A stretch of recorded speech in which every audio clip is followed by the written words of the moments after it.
She didn't know his name, he didn't know hers. But in a marble-floored building in the heart of Manhattan, something shifted. Quiet, electric, impossible to explain. She came to cover her mother's shift. He came to close another deal. Neither of them came looking for anything real, so why after just a few days did the silence between them feel louder than everything else? This is the story of what happens when the wrong floor leads to the right person. Leave a like if this story already has your heart. Subscribe and turn on notifications so you never miss what happens next. Drop a comment and tell me where you're listening from. And if you want the full experience, no ads, no interruptions, stories that go deeper and hit harder, the link to my app is in the first pinned comment. Trust me, it's a different level in there. The cold came in early that October, the kind that settles into Manhattan's steel bones before anyone is ready for it. It was a Monday morning when Lucy Navarro's phone rang at 6:47, and the sound of her mother's voice on the other end was enough to make her stomach drop. "Mija, I can't go in." Elena's voice was barely above a whisper, rough and thin, like paper left in the rain. "The fever started last night. I tried to get up and—" "Don't." Lucy was already sitting up in bed, pushing the covers back with one hand. "Don't even think about it, I'll go." "Lucy, you have your own—" "Mom." There was no argument in her tone, just certainty. "I'll go." She arrived at Veyron Enterprises at 7:58, 2 minutes before her mother's official start time, dressed in jeans, old sneakers, and a dark hoodie she'd grabbed from the back of her closet. The building rose above her like a monument to money, black glass and pale marble, the kind of architecture that was designed to make ordinary people feel small. Lucy tilted her head back, looked up at it for exactly 3 seconds, then walked through the front doors like she had every right to be there. Because she did. The lobby smelled like expensive cologne and recycled air. The floors were white marble veined with gold, and the ceiling stretched 2 stories high with lighting that probably cost more than her rent. Lucy checked in at the security desk, received a visitor badge from a guard who barely looked at her, and made her way to the service elevator in the back. The one tucked behind a door marked staff only. Easy to miss if you weren't looking for it. She was looking. She'd been looking for things like that her whole life. The cart was exactly where her mother had described it. 3rd door on the left past the freight entrance, supplies already loaded, schedule clipped to the handle with a small silver clip that Elena had probably polished herself. Lucy read through it quickly, mapping the floors, the rooms, the sequence: 32nd floor, 33rd, conference rooms first, then private offices, then the executive corridor at the end. She took the service elevator to 32 and got to work. By 9:15 she was moving with a rhythm. Mop, cart, the faint mechanical hum of the building around her. There was something meditative about it that she hadn't expected. The repetition, the quiet, the way a space transformed under her hands, from disorder back into itself. She understood in that hour something new about why her mother had done this work for 20 years without complaint. The mistake happened on 33. Lucy had consulted the schedule, but the floor plan was slightly different from what Elena had sketched. A secondary corridor branching left where she'd expected the main one to continue. She followed it without thinking, cartwheels rolling softly over the marble, and pushed open the first door on the right. The room was not a conference room. It was large, corner-facing, with floor-to-ceiling windows that framed the grey Manhattan skyline like a painting that cost too much to look at directly. The desk was dark wood, clean except for a laptop and a single glass of water. And behind the desk, leaning back in his chair with a phone pressed to his ear and eyes sharp enough to cut, was a man who looked like he hadn't been surprised by anything in years. Until now. Lucy stopped. The cart bumped gently against the doorframe. For 1 full second, neither of them moved. The man on the phone, tall even sitting down, dark suit, the kind of jaw that suggested he'd made decisions that cost people things, held up one finger in her direction without breaking his phone conversation. Not rude, not dismissive, just precise. One moment. Lucy should have backed out quietly, she knew that. Instead, she stayed, because the view behind him was genuinely extraordinary, and she hadn't been expecting it. The whole grey and silver sprawl of the city, quiet from up here, almost gentle. "Push the meeting to Thursday," the man said into the phone, his voice low and unhurried. No, Thursday. Tell them I don't negotiate timelines before 10 in the morning. He ended the call, set the phone down, looked at her. Wrong room? He asked. Wrong floor, actually, Lucy said. I think. Something shifted in his expression. Not quite a smile, but the possibility of one. Happens, he said. Not to me, she replied, and pulled the cart back into the corridor. She didn't look back, but she felt, with a certainty she couldn't explain and didn't examine, that he was still watching the door long after she'd gone. By 10 o'clock, the 32nd floor was done. Lucy moved the cart to the service elevator, pressed the button for 33, and told herself the slight hesitation in her chest was just fatigue.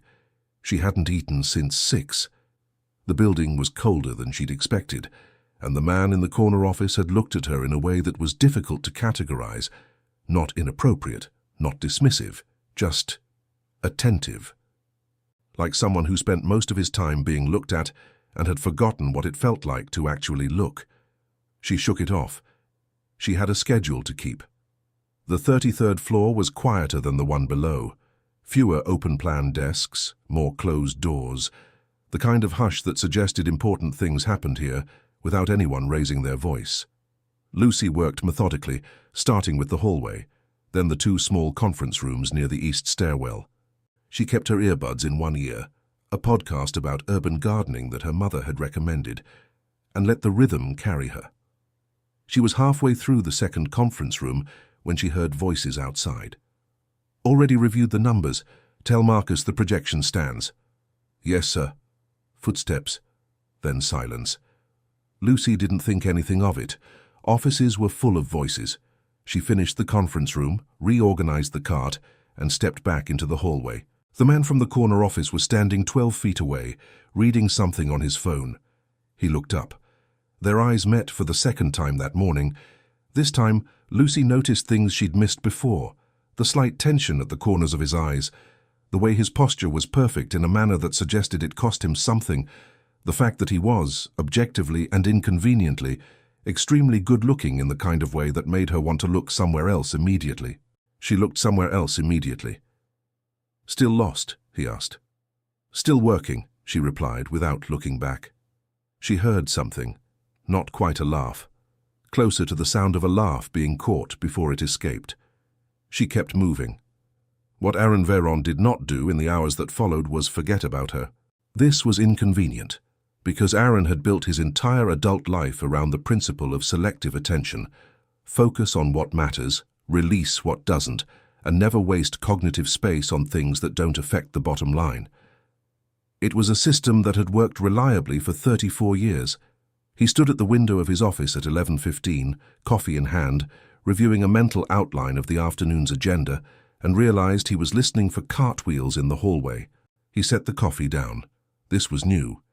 He told himself it was simply curiosity, the ordinary human response to the unexpected. She'd walked into his office without ceremony, looked at the city like it owed her something, and left without asking for anything. In a building full of people who wanted things from him, that was statistically unusual. That was all. At 12:40, he had a reason to walk the 33rd floor corridor. A reasonable, legitimate, professionally defensible reason involving a file that needed to reach the legal department 2 doors down. He walked it himself instead of sending his assistant. For efficiency. Obviously. He saw her before she saw him. She was sitting on the floor. Not in distress, just sitting, back against the wall beside the water fountain, legs stretched out, eating a sandwich with the focused contentment of someone who had zero concerns about what anyone thought of the image she presented. She was laughing at something on her phone silently, shoulders shaking, one hand pressed to her mouth. Aaron slowed without deciding to. In 20 years of working in buildings like this one, he had never once seen anyone eat lunch on the floor of the executive corridor. It wasn't defiance. It wasn't performance. It was just ease. A complete and total absence of self-consciousness that struck him in that moment as one of the rarest things he'd encountered in recent memory. She looked up. Oh. She pulled one earbud out. Sorry. Am I in the way? No, he said, And then, because something in him was apparently committed to this conversation, "Good sandwich?" She looked at it with genuine consideration. "Honestly, the bread's a little stale, but the mustard is doing a lot of heavy lifting." She looked back up at him. "Do you work on this floor?" The question landed simply, without subtext. She didn't recognize him. Aaron held the file folder at his side and felt something loosen in his chest. Quiet, unexpected, like a knot he'd forgotten was there. "Yeah," he said, "I work here." "Long commute?" "No, I live close." "Lucky." She took another bite of the sandwich. "I'm in Brooklyn. The express was delayed 40 minutes this morning. There was a man playing the accordion in my car the whole time." She paused. He was actually pretty good.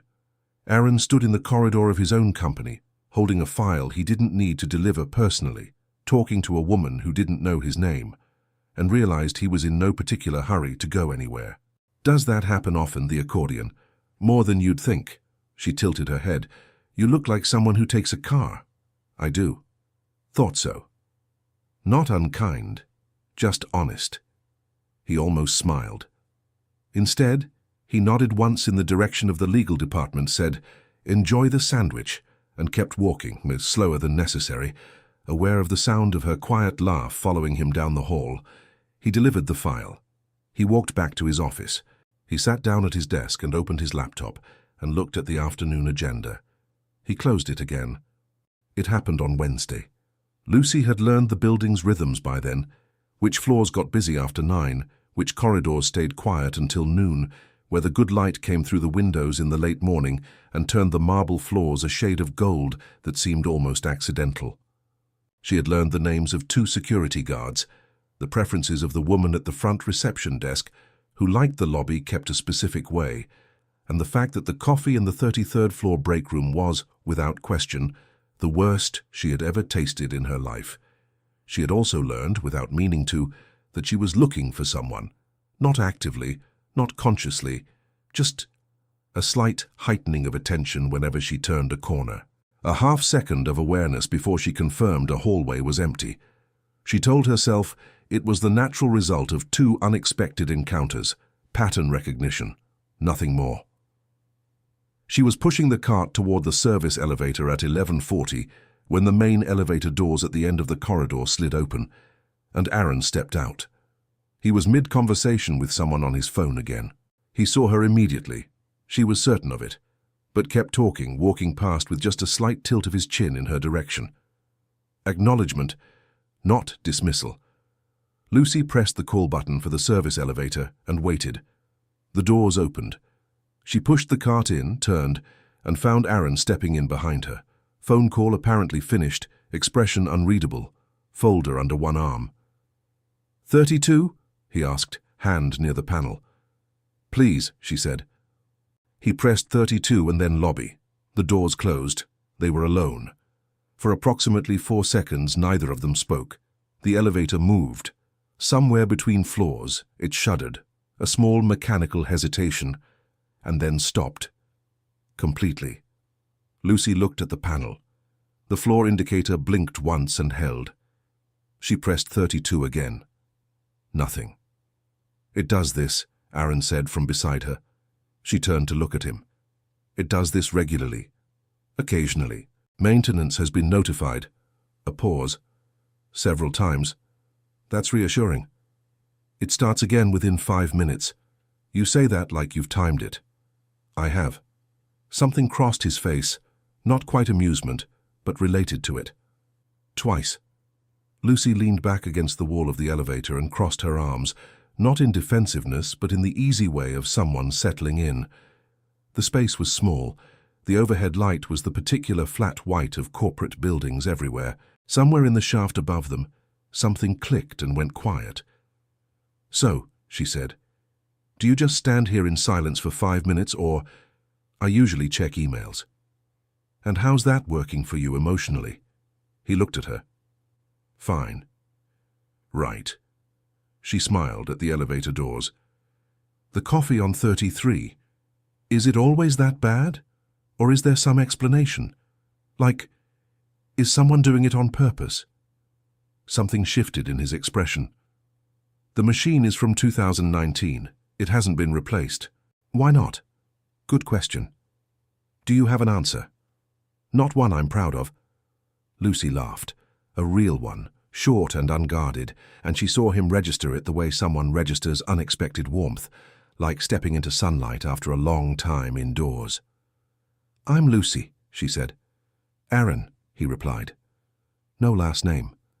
She didn't ask. He didn't offer. Do you actually like working here? She asked. The question was genuine, unhurried, the kind of question people rarely asked in office buildings, because the answer was assumed to be irrelevant. Aaron was quiet for a moment, not evasive, considering. Some days, he said, less than I expected when I started. What did you expect? More. He paused. Different. She looked at the doors. I think most people end up somewhere different from where they aimed.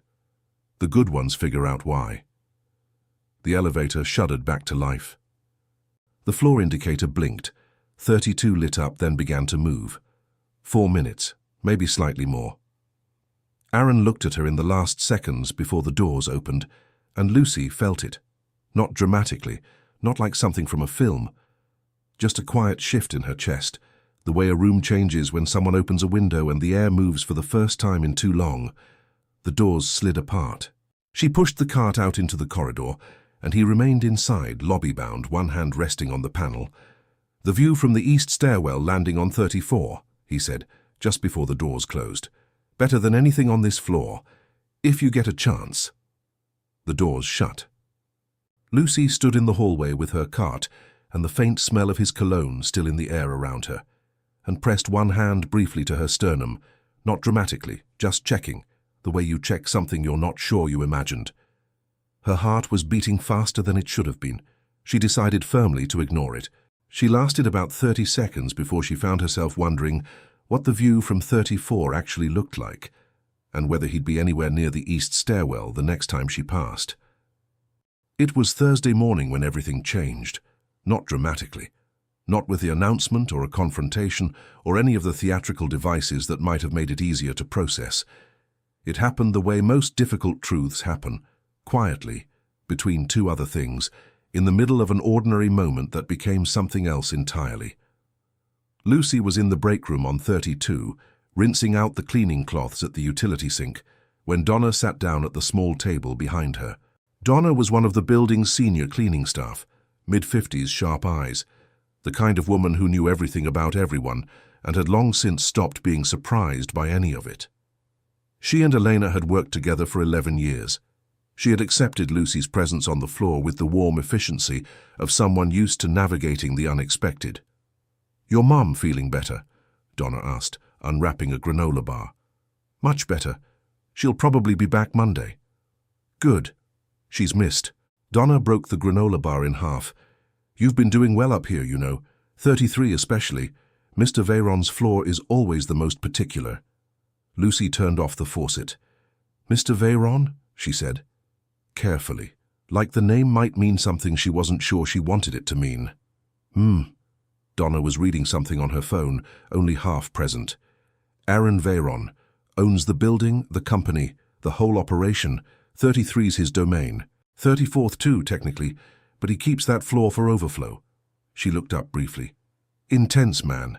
Brilliant, they say. Doesn't talk much to staff.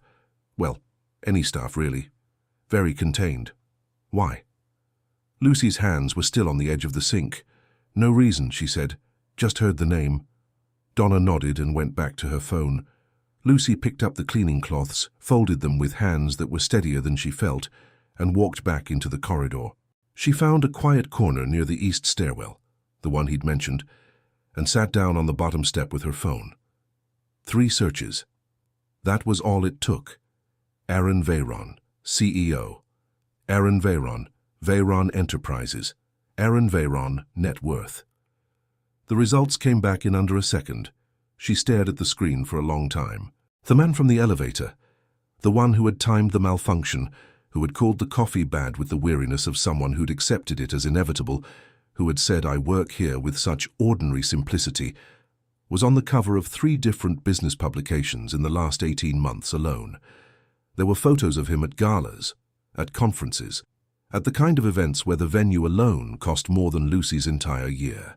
His company managed assets in 4 countries. The building she was currently sitting in was one of 6 he owned in Manhattan. She closed the browser.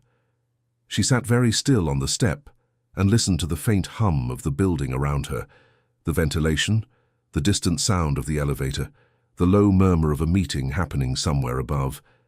The embarrassment arrived slowly, like cold water rising, not because of who he was. She had no interest in being impressed by money, had grown up understanding that wealth was a circumstance, not a character, but because she had talked to him like an equal, had asked him if he liked his job, had commented on his coffee, had made jokes about the accordion man on the Brooklyn Express, and he had known the entire time the full distance between their circumstances and had said nothing. Or had he? She replayed the elevator, his silence when she'd asked his name.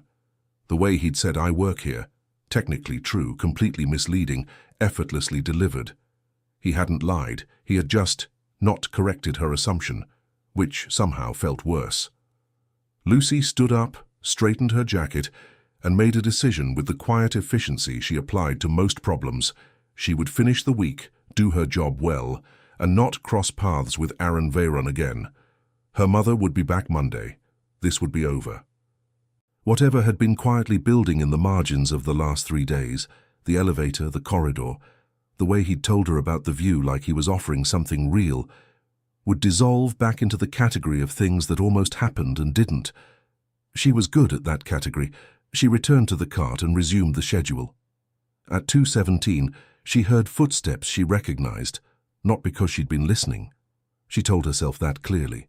But there was a particular quality to the way he moved, unhurried, deliberate, like someone who had decided where he was going and saw no reason to rush, that she had apparently filed somewhere in her memory without permission. She kept her back to the corridor and focused on the supply shelf she was reorganizing. "Lucy." She turned. Aaron was standing in the hallway with 2 cups of coffee from the break room, the terrible break room coffee, in the thin paper cups with the logo half faded from the machine's age. He held one out in her direction with an expression that was carefully neutral, but contained around the edges something that looked almost uncertain. On him, uncertainty looked like a foreign language he was pronouncing carefully for the first time. "I thought," he started, then stopped, revised. "The coffee's still bad, but it's hot." Lucy looked at the cup, then at him, then at the cup again. Every reasonable instinct she had told her to keep the distance she'd decided on 40 minutes ago, to be polite, to decline, to let the week end cleanly. Her hand reached out and took the cup before she'd finished the thought. "Thank you," she said quietly. He nodded once, stood there for a moment longer than was strictly necessary, and Lucy held the warm paper cup between both hands and understood with a clarity that was deeply inconvenient that the distance she'd planned was going to be considerably harder to maintain than she'd hoped. Friday arrived the way last days sometimes do, with a particular quality of light and a low unnamed awareness that something is ending before you've finished understanding what it was. Lucy knew it was her last full day on 33. Her mother had texted that morning and feeling much better back Monday for sure, thank you, Mia, and the words had produced 2 feelings simultaneously, relief, clean and genuine, and something else she didn't examine too closely. Something that lived in the space between relief and loss and didn't have a clean name. She started early, worked through the conference rooms methodically, then the corridor, then the secondary offices along the west side of the floor. She moved with the focus of someone trying to stay ahead of their own thoughts, the cartwheels steady on the marble, the motions practiced now after 4 days, her body knowing the sequence without being asked. By 10:30, she had reached the archive room at the end of the executive corridor. It was a narrow space, more of a wide hallway, really, lined on both sides with floor-to-ceiling shelves holding labeled boxes, binders, and the accumulated paperwork of a company that had been growing for 15 years. Her mother's notes mentioned it needed straightening, boxes shifted from a delivery earlier in the week, a shelf that had been partially cleared and not restacked. Lucy surveyed it, rolled her shoulders and got to work. The boxes were heavier than they looked. The top shelf required the small step stool tucked in the corner, and several of the larger archive boxes had been stacked in a configuration that made no structural sense. Wide bases on top, narrow ones below, the kind of arrangement that happened when someone was in a hurry and not thinking about physics. She managed the first three without issue. The fourth was different, wider, awkwardly proportioned, and positioned at the exact height that required her to be on the top step of the stool with her arms at full extension. She got her hands around it, shifted her weight, felt the stool move slightly beneath her, and then the box tilted. It happened fast. The stool rocked, the box lurched. Lucy made a sharp sound of surprise, not fear, just the involuntary vocal response to sudden imbalance, and braced for the impact of 20 pounds of archived documents. It didn't come. Instead, there were arms. Aaron had come around the corner of the archive room at exactly the wrong moment, or exactly the right one, and moved without hesitation, one hand catching the base of the box before it fell, the other steadying Lucy at the waist, with a firmness that was immediate and certain. The stool stopped rocking. The box was held. Everything was still. For a moment, neither of them moved. Lucy was aware of several things at once: the solid weight of the box, no longer threatening to fall, the step stool stable beneath her feet, and the fact that Aaron was standing directly behind her, close enough that she could feel the warmth of him through the back of her jacket. His arm extended past hers to hold the box, his chest almost touching her shoulders, his breathing steady in a way that hers was not. "I have it," he said quietly. His voice was low. Close. The kind of close that changes the temperature of the air. "I know," she said, and didn't move. 2 seconds. 3. The kind of seconds that expand. Then Lucy stepped down from the stool with what she hoped was composure, and Aaron set the box on the shelf beside her, carefully, correctly, the way it should have been placed to begin with. He stepped back. Not far, but enough. She turned to look at him. He was watching her with an expression she couldn't fully read, something careful and unguarded at the same time, like a door that had been opened by accident and hadn't yet been decided about. "You could have been hurt," he said. "I was handling it. You were about to be buried in 15 years of quarterly reports. I've survived worse." Something moved through his expression. Not quite a smile, but the architecture of one. He looked at the shelf, then at her. "You should have asked for help. I didn't know you were on the floor. I'm often on the floor." "I've noticed," she said, before she could stop herself. The words landed between them, and Lucy watched him absorb them. The admission buried inside the ordinary sentence, the acknowledgement that she had been paying attention. His expression shifted in a way that was subtle and unmistakable, like something he'd been holding very carefully had just been set down. Lucy. Her name in his mouth had a different quality than she was prepared for, deliberate, like he'd been deciding whether to say it. "It's my last day," she said, quickly, preemptively. "My mom's back Monday." A pause. "I know," he said. "So." She reached for the next box on the shelf, a smaller one, manageable, an excuse to look somewhere else. Back to normal. He was quiet for a moment that lasted slightly too long. "Is that what you want?" The question was simple, honest, stripped of everything except what it actually was. A man asking a woman something real, in a narrow room full of archived history, on a Friday morning when the light through the single high window fell across the floor in one long, pale stripe. Lucy held the box in both hands and did not answer immediately, because the honest answer was complicated and the safe answer was a lie, and she was not, fundamentally, a person who chose lies when the truth was available. "I want my mom to be well," she said carefully, "and I want to have done a good job this week." "You did. Then that's what I want." She set the box in its correct position on the shelf and reached for the next one without looking at him. She heard him exhale, quiet, controlled, the sound of someone accepting an answer they were not entirely satisfied with. He helped her with the remaining boxes without being asked. They worked in the narrow space with a wordless efficiency that felt in its own way more intimate than conversation, The small adjustments of proximity, the brief moments when they reached for the same shelf and recalibrated, the shared silence that had texture and weight. When the last box was in place, Lucy folded the step stool and returned it to the corner. Aaron stood by the door with his hands in his pockets, watching the finished shelf with an expression she couldn't quite name. "Thank you," she said, "for the catch." "Any time," he said. And the word carried something more than its surface meaning, a door left slightly open, a light left on in a room someone was not quite ready to leave. Lucy walked back to her cart and stood with both hands on the handle, staring down the corridor that she had walked every morning this week.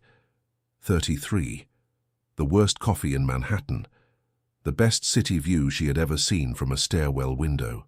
The man who had said "I work here" like it was simple, and had brought her terrible coffee like it was a gift, and had caught her like it was the most natural thing in the world. That night, on the Brooklyn-bound express, Lucy sat by the window and watched the city disappear underground. The train was loud and crowded and smelled like rain. She pressed her back against the seat and closed her eyes. The warmth of him was still there, just at the edge of her awareness. The steadiness of those arms. The way the air in the archive room had changed when he was standing close enough to share it. She pressed her lips together and looked at the dark window of the tunnel and understood, with the quiet certainty of someone who has been honest with themselves for a very long time, that she was in trouble. Real, inconvenient, poorly timed trouble, and that the distance between Brooklyn and the 33rd floor of Veyron Enterprises had never in this particular moment felt quite so far. The information arrived on Monday morning, the way inconvenient truths often do, casually without warning, embedded in something routine. Aaron was reviewing the week's facilities report when Daniel, his executive assistant, set a coffee on the desk and mentioned it the way one mentions weather, a fact offered without particular weight, not realizing it was anything more than administrative detail. The cleaning staff is back to normal rotation today. Apparently the woman covering last week was filling in for her mother, Elena Navarro, who's been on the 33rd floor contract for about 8 years. The daughter isn't on staff, just came in as a favor. Daniel picked up a folder from the corner of the desk. "The Henderson meeting is confirmed for—" "Say that again," Aaron said. Daniel looked up. "The Henderson meeting." Before that, a slight pause. "The cleaning staff. Elena Navarro's daughter was covering. She's not an employee." Aaron was quiet for a moment that Daniel, to his credit, did not attempt to fill. "That'll be all," Aaron said. He sat with it for longer than he should have. This was the part he understood intellectually, but felt in a register he rarely acknowledged.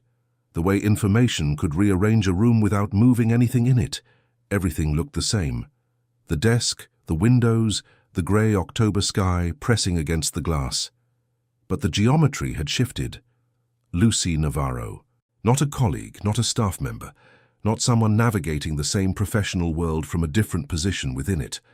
A young woman who had come in on a Monday morning to cover her mother's shift, who had cleaned these floors, straightened these shelves, eaten a stale sandwich on the corridor floor without a trace of self-consciousness, and who had talked to him, consistently and without pretense, like a person talking to another person, none of which had changed. Not a single fact of what had happened between them. And yet, the world Aaron operated in had rules that were never spoken aloud precisely because they didn't need to be. They were carried in the architecture of the buildings, the cut of the suits, the particular silence that fell in certain rooms when certain people entered. He had grown up at the edges of that world and clawed his way to its center, and the cost of that journey had been, among other things, an acute awareness of how it worked, who it rewarded, who it diminished, and what it did to people who ignored its unwritten coordinates. He had watched it happen to others, men who married outside the expected radius, women who chose the wrong alliances, and the long, grinding machinery of social consequence that followed. He had told himself for years that he didn't care about any of that, that he had built something large enough to stand outside the machinery.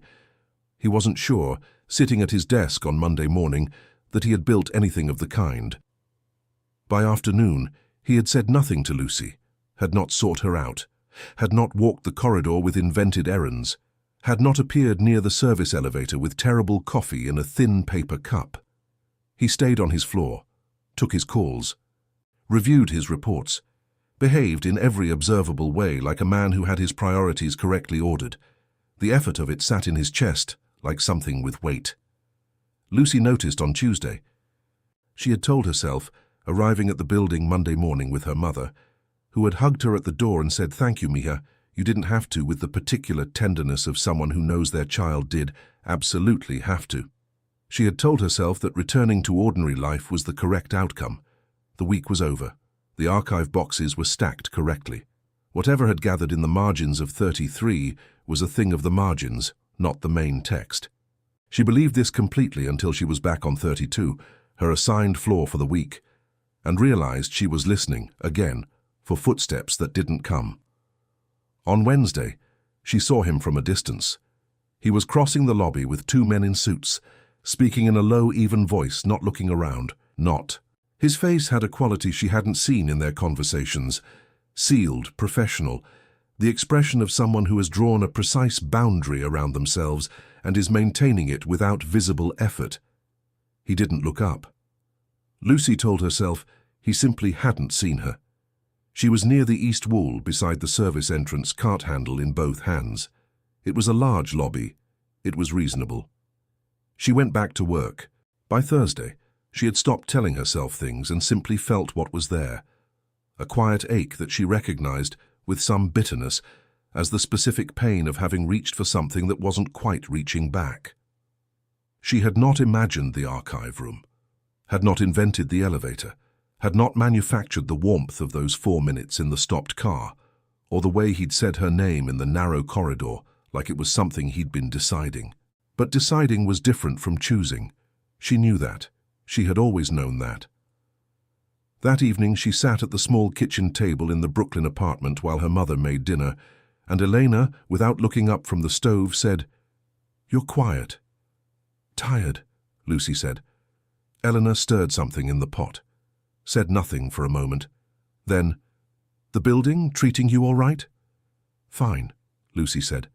It was fine. The word landed between them, flat and careful, and Elena let it stay there without pressing, because she was the kind of mother who understood that some silences needed to be left alone.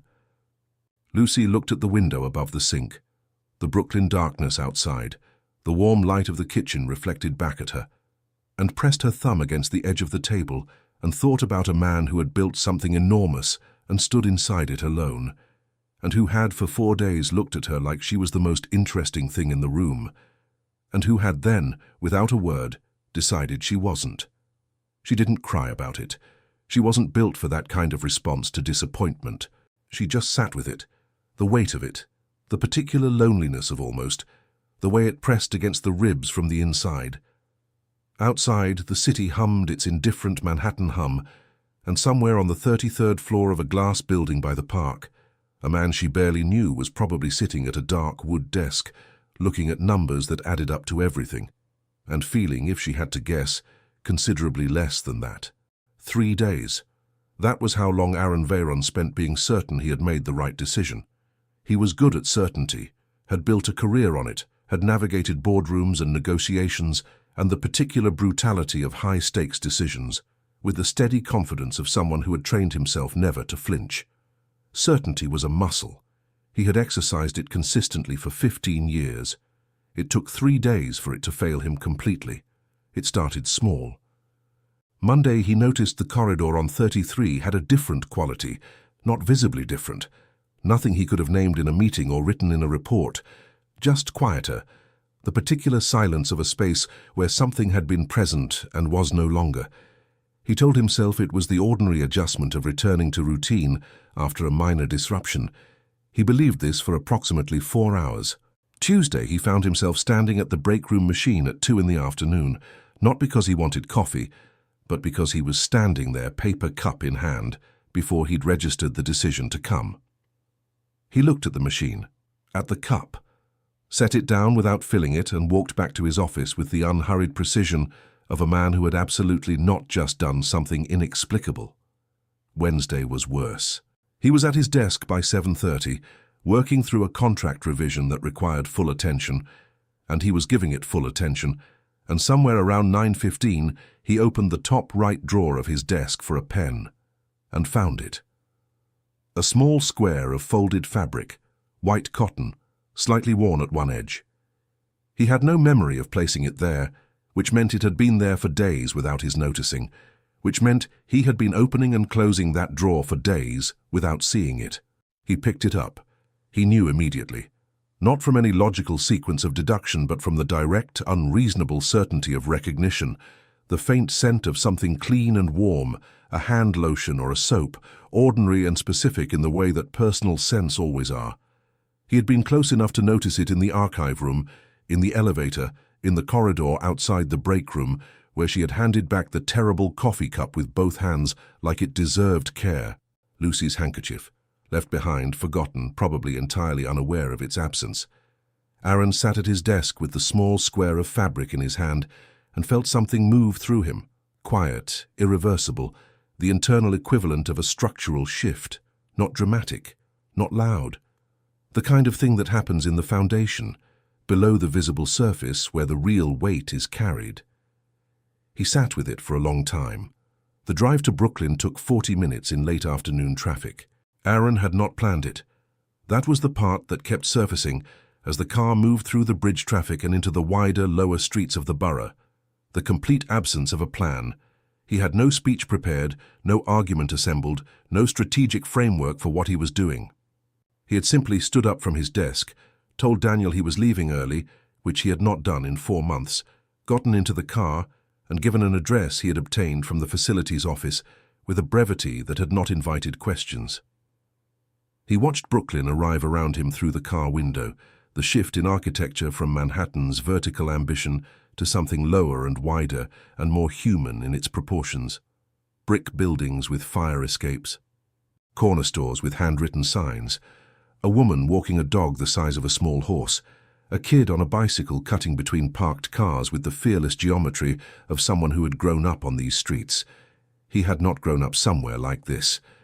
He had grown up in a place that was, in its own way, just as unglamorous, just differently so.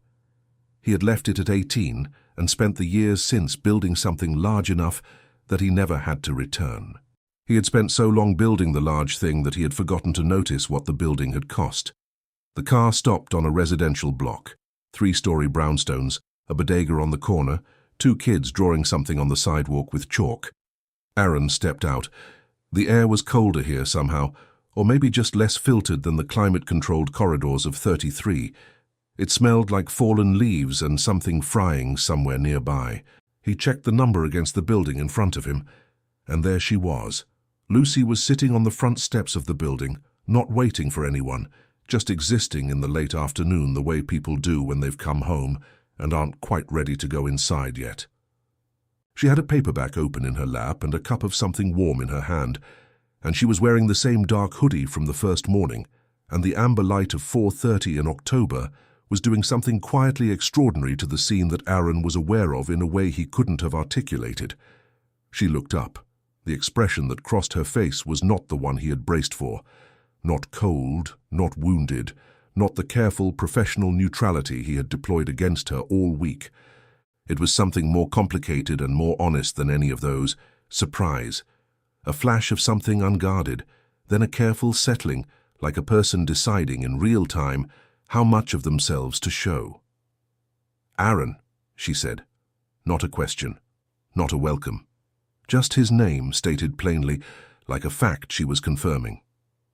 He walked to the bottom of the steps and stopped. The handkerchief was in his jacket pocket. He was aware of it, like a small, specific pressure. "You left something," he said. "On my floor." She looked at him steadily. "You drove to Brooklyn to return a handkerchief." "No," he said. A beat. "Then why did you drive to Brooklyn?" she asked. The late afternoon held them both. The chalk drawings on the sidewalk, the smell of leaves, the particular amber light that Brooklyn produced on October evenings, as if it had been designed specifically to make difficult conversations feel more bearable. Aaron looked at her, at the careful steadiness of her expression, the paperback still open in her lap, the way she was waiting without rushing him, and felt the last of the prepared distance he had maintained all week dissolve into something he recognized with reluctant clarity as the truth. "Because," he said, "I tried to convince myself this week that the right thing to do was nothing, and I was wrong. And I'm not. He paused. Something in his jaw tightened. I'm not good at being wrong, but I'm worse at pretending I don't know that I am.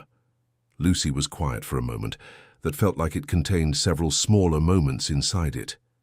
The paperback closed in her lap, the amber light held, and somewhere in the branching geometry of what came next, all the things that could be said, all the ways this could resolve, something leaned quietly and without announcement toward the possibility of yes. He didn't have a speech.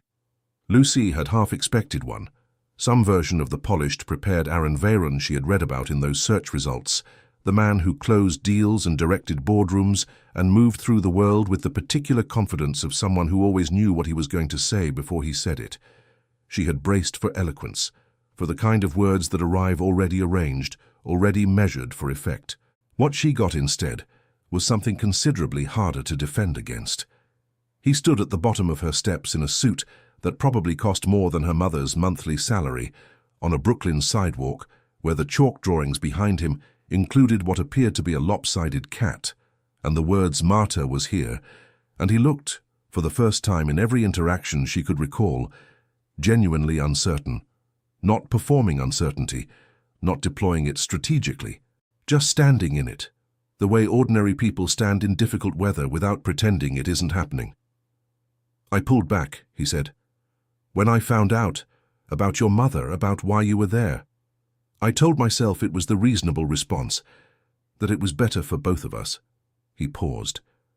I was doing what I always do when something matters more than it's supposed to. What's that? Lucy asked quietly.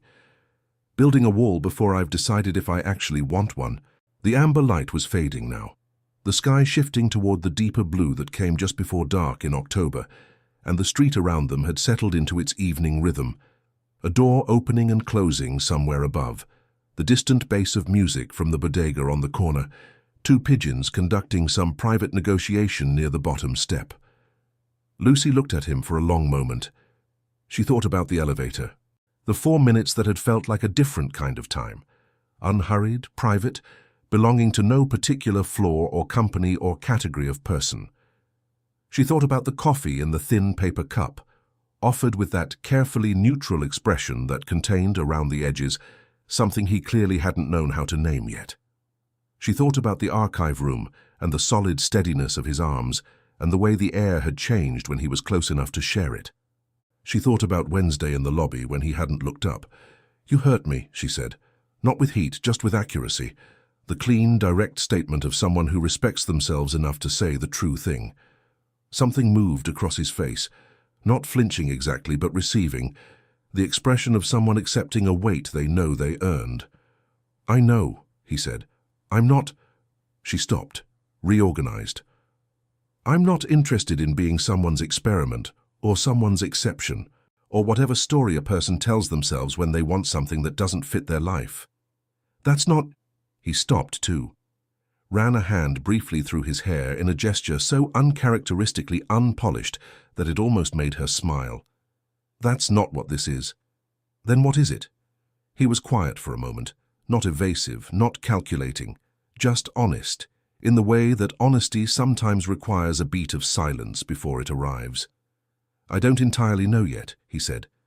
But I know that I have sat in that office for 15 years, making decisions I was certain about.